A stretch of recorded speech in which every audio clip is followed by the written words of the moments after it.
Hi, my name is Kathy Salata. I have lived experience with anorexia, and I'm also a marketing professional. So I'd love to share with you some of the things that I've discovered that helped me in my recovery journey, hoping that they help you as well. Now, I tend to be very analytical, and it perplexes me how big the diet industry is when we know that it's not effective and it's growing. That's what just boggles my mind. I just don't understand why that is the case. So, I'd love to share with you some of my findings, hoping that they might help you as well. So, the latest research I found was globally, the weight loss, weight management industry is 192.2 billion with a B dollars as of 2019, and it's expected to climb to 295 billion by 2027. So I'm thinking to myself, what can you do with $200 billion? And I found some better ways to spend our money. One, hire more than 1 million new high school teachers and pay their salary for 5 years, build 19,520 new elementary schools, pay 4-year tuition at a public college for over 10 million Americans, buy a brand new Apple laptop for over 90% of the 309 million people here in the United States, pay 6.7 million Americans salary for one full year. And if you stacked up all the dollar bills, it would reach over 100 million feet in the air. That's like standing 81,700 Empire State Buildings on top of each other. Absolutely amazing. Despite the fact that all this money is spent on dieting, obesity rates continue to rise. So, how is this the case? If there was an airline and you had a 3% chance of survival, would you ride that airline? Yet we're doing it day in and day out with the diet industry. So the next question I ask is, why don't diets work? What's wrong with them? Is it me or is it the diet that doesn't work? Well, my research shares with me that it's really the diet that doesn't work. Diets typically focus on restriction, right? Deprivation. And this in and of itself can lead to disordered eating. There have been psychological experiments done where normal people have restrictive eating for a prolonged period of time, and they obsess about food long after they're out of their little clinical trial that they're in. In addition, many diets are not sustainable in the long term.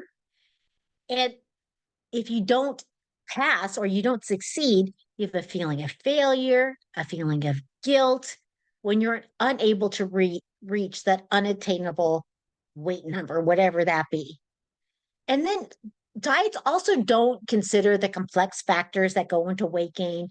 We have genetics, environment, socioeconomic status, psychological factors that go into play. And although it leads to that short term weight loss, what does it end up being? Yo yo dieting, weight cycling, whatever you want to call that.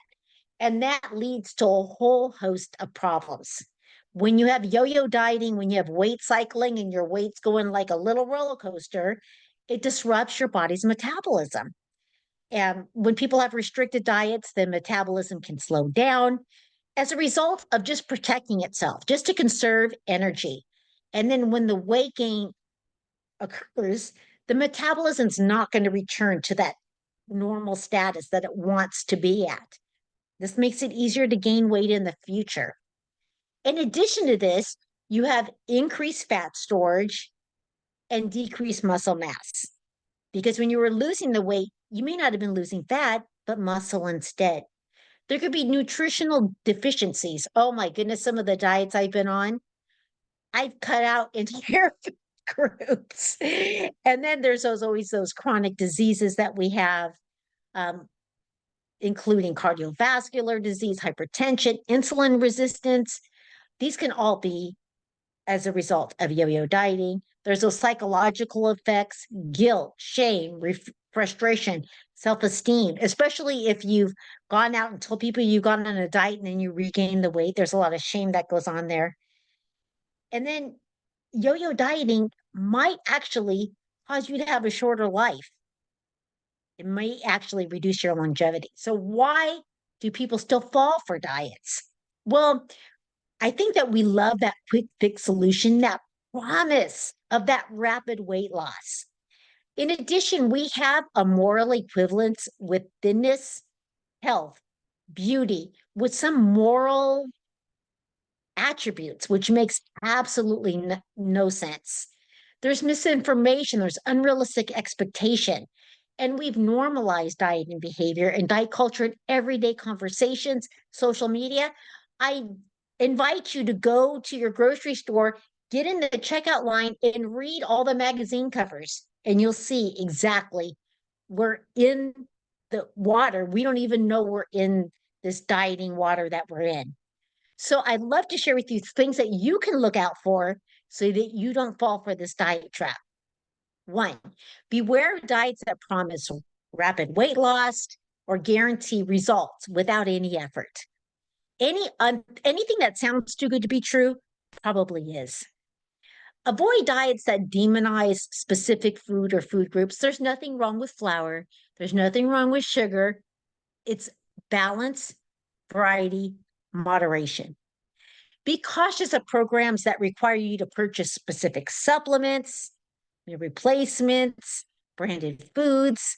They tend to be a little bit more expensive and just cost you lots of frustration. And instead of focusing on short-term fixes, prioritize making lifestyle changes that promote overall health, well-being, such as adopting balanced eating, engaging in regular physical activity, and practicing self-care and stress management techniques. Those are far more effective. They're going to save you time. They're going to save you money. They're going to save you stress and frustration, and you can do it. We come in all different size bodies. So love the one that you're in because it is the vehicle for your soul. Thank you.